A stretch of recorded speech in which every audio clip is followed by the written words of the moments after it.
Oi, professor Ricardo, boa noite. Em primeiro lugar, agradecer você, né, por mais esse módulo aí que está finalizando. É sempre muito bom ter você como nossa inspiração, como nosso professor, que sempre está trazendo aí grandes melhorias para o nosso curso, grandes aprendizados, e sempre nos ajudando. Então, fica aqui todo o nosso agradecimento. Esse é o nosso trabalho final, né? Com o tema de principais declarações que estão presentes na rotina do escritório de contabilidade. Quem fez esse trabalho foi eu e a Flávia. A gente quis muito estar juntas, mas devido ao dia de hoje, a chuva, né? A gente teve duas quedas de energias, então a gente achou melhor ficar em casa para a gente se assegurar com segurança. Então a gente dividiu, né, as funções. A Flávia fez aí toda a criação do texto, me ajudou nos slides também. Então a gente foi dividindo cada passo a passo desse trabalho para a gente finalizar, né, como se diz, com chave de ouro. Então, a Fábio não vai estar aqui comigo, mas apresentando, mas de qualquer forma ela fez muito por nós também. E é isso, né? Essa dupla de sempre que a gente já vai encaminhando aí para o último ano, que já está ficando com saudade. Mas é isso, professor Ricardo, vamos falar um pouco agora sobre o nosso trabalho.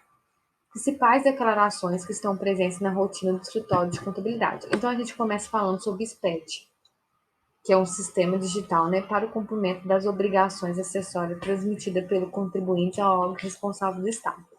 Então, ele não é nada mais, né, que uma modernização aí na contabilidade, né? Ele significa um sistema público de escrituração digital. Ele é um projeto que busca, né, a modernização e a padronização da rotina contábil, né, e fiscal e sociais da empresa, como se pegasse no seu prato e colocasse tudo aí para você comer rapidinho. Uma metáfora aí. Então, ele facilita, né, para o contador e para o fisco, né, todo esse acesso às informações, ficou bem dinâmico, né, e o rápido acesso que traz umas sequências de benefícios imensas, né, e os objetivos. Promover, né, a integração do fiscos, padronização e compartilhamento das informações contábeis e fiscais, racionalizar e uniformizar as obrigações acessórias para os contribuintes com o estabelecimento de transmissão única de distintas obrigações acessórias de diferentes órgãos fiscalizadores, tornar mais célere a identificação de ilícitos tributários com a melhoria do controle dos processos e rapidez no acesso às informações e a fiscalização mais efetiva das operações de cruzamento de dados e auditoria eletrônica. Então, assim, eu já tive um pouquinho de experiência quando eu trabalhei no material de construção. Eu ficava no escritório, né? E lá tinha a parte fiscal, a qual eu enviava a contabilidade responsável os arquivos XML. Se tivesse algum erro, a gente entrava em contato, né, com o lugar, né, que emitiu a nota fiscal para poder verificar o que houve e tudo mais. Então, ali eu já vi que tudo tem que estar certinho mesmo. A contabilidade tem que cobrar, né, do cliente o máximo possível de ética e de verificação, né, verdade ali nas notas fiscais. Então, eu acho que isso já é uma grande melhoria e que traz, né, toda essa, essa tomada de decisão mais verdadeira, né, para a empresa e para a contabilidade também. Então, tem, né, esse imenso campo aí de benefícios. A redução de custo, documentação digital. Então, hoje você pode economizar e ajudar o meio ambiente, que também é um ponto que eu acho que tem que ter sustentabilidade na empresa. A gente está estudando, inclusive, outra disciplina sobre isso.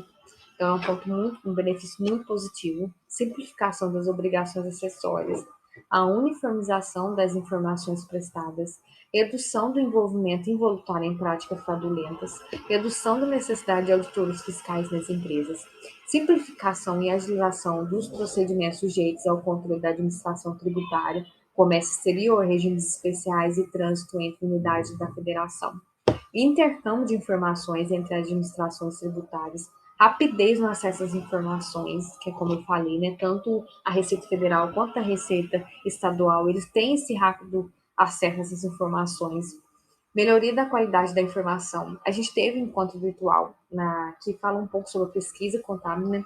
E dentro delas foi o relato entregado, que é onde que palestrante mostrou para a gente o quanto que é importante, né? O quanto que a contabilidade tem buscado melhorias nesse processo aí de informações, para ser mais qualitativas, para a gente ter uma informação mais clara, né? Mais verdadeira. A possibilidade de cruzamento entre os dados contábeis e os fiscais. Então, tem todo o sistema ali integraliza todas essas informações. Disponibilidade de cópias autênticas e válidas da escrituração para usos distintos e concomitantes. A redução do custo do Brasil e o aperfeiçoamento do combate à negação. E é como eu disse, né, anteriormente, eu tive uma experiência não na posição de contadora, mas como cliente de uma contadora, e aí eu vi que qualquer erro, né, a gente está ali para aperfeiçoamento desse combate à negação. Então, o que mais puder ter clareza nas informações, mais veracidade, é o melhor. E algum, né, desses projetos, que é o SPED de contribuição, os PIS, CONFIS, SPED fiscal do ICMS e IPI, o E-Social, que é a folha de pagamento, o ECD, que é a escrituração contábil digital, e a FC, que é a escrituração contábil e fiscal. Agora a gente vai falar um pouquinho sobre cada uma, né? Como que acontece, como que você tem que fazer, quais são as multas e penalidades que a empresa, a pessoa jurídica pode sofrer, né?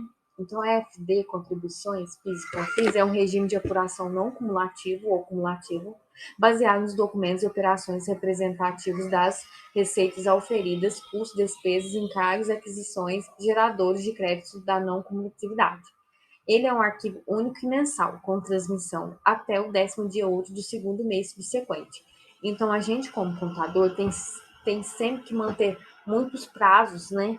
Pedir o cliente com antecedência, talvez, para a gente manter esses prazos aí de forma correta, para não podemos, né, levar essas multas e deixar talvez o nosso cliente insatisfeito com o nosso serviço.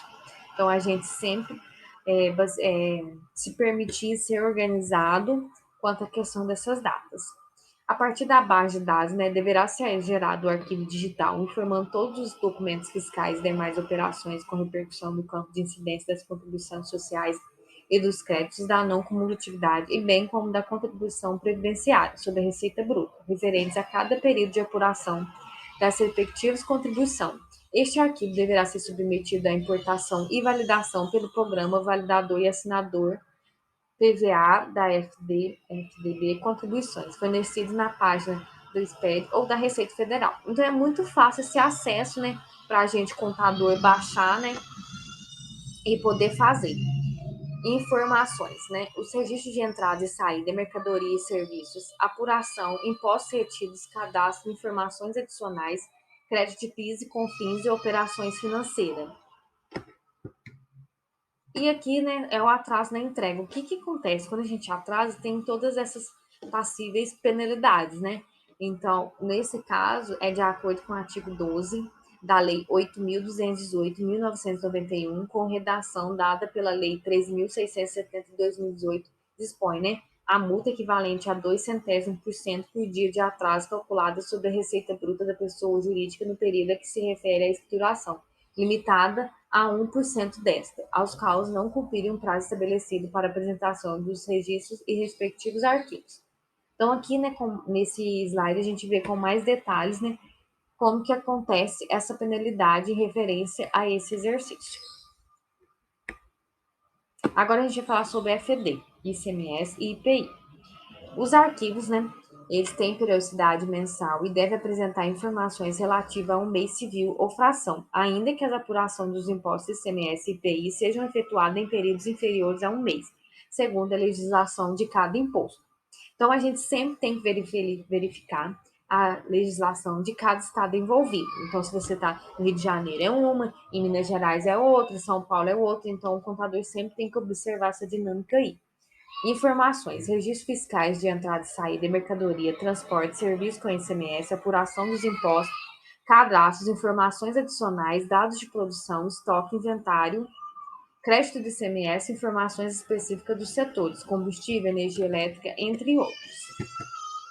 Esse também a gente tem, né, obrigado à entrega, né, e a gente está sujeito a duas multas distintas, caso haja atraso. Uma de competência da Secretaria de Fazenda Estadual da circunscrição do contribuinte e outra de competência da Receita Federal do Brasil, né, no seguinte termo, como está descrito nos nossos slides.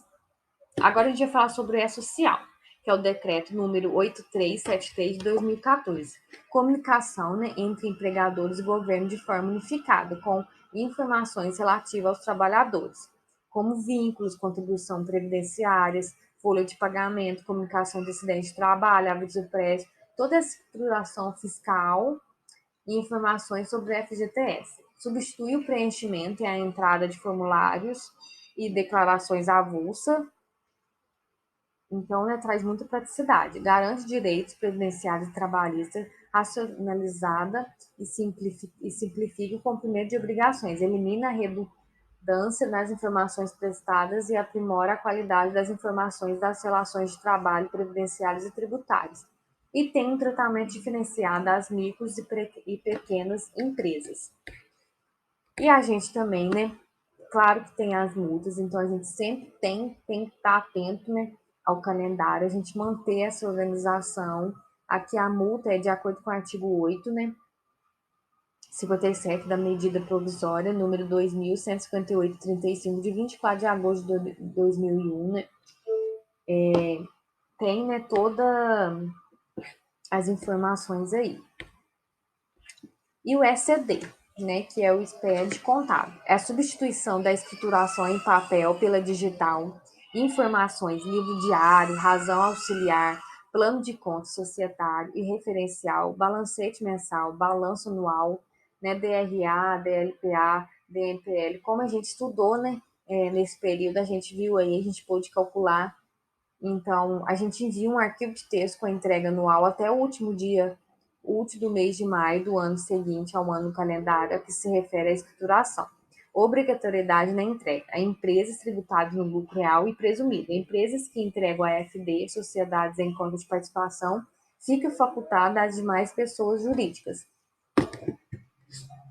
E também aqui, né, tem o caso a pessoa jurídica obrigada a apresentar a escrituração não a faça ou faça com incorreções, a gente também sempre tem que estar atento, né, a alguns erros que a gente pode cometer. Então, sempre verificar com mais clareza, mais certeza todas as informações. Aí tem as multas, né, multa equivalente a 0% do valor da receita bruta do período a que se refere à escrituração, caso não se atenta aos requisitos para apresentação, multa equivalente a 5% sobre o valor da operação correspondente, limitada a 1% do valor da receita bruta do período, caso haja omissão. Omissão também é uma coisa muito séria, a gente tem que ter muito cuidado de informações, né? Multa equivalente a 0,00 por dia de atraso, calculado sobre a receita bruta no período, limitada a 1%, caso não haja cumprimento do prazo para envio, né, via SPED.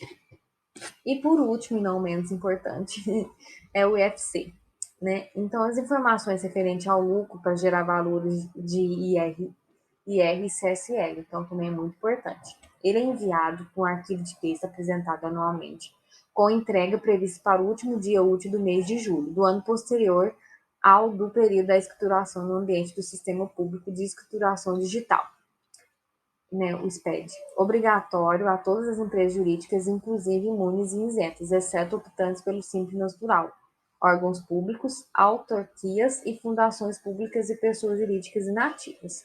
Informações passadas, identificação da empresa, recuperação da SCD do exercício e IFC ano anterior, plano de contas, saldo contábeis, lucro real presumido, e, enfim, informações econômicas e gerais. Então, há também, né, a multa, né, como eu havia explicado para vocês, os optantes pelo lucro real estarão sujeitos, né, às multas, multa equivalente a 0,25% por mês calendário ou fração do lucro líquido antes do IRPJ e da CSL do período a que se refere a apuração, limitada a 10% caso a FC seja entregue com atraso. Multa de 3%, não inferior a R$ 100, caso haja valor incorreto, omitido ou inexato. Já demais pessoas jurídicas que são obrigadas a entregarem a AFC e que não são optantes pelo lucro real estão sujeitas às mesmas penalidades já indicados pelo descobrimento da ECD. Então é isso, professor Ricardo. Esse é o nosso trabalho. Nossas referências foram o site, né, da, do SPED, e os sites que a gente procurou foi o Arquivei, que tem alguns blogs com as informações, que talvez a gente se absorve com mais entendimento. Mas é isso, a gente agradece, professor Ricardo. Aqui fica o nosso trabalho e nossa eterna gratidão. Tchauzinho, até a próxima.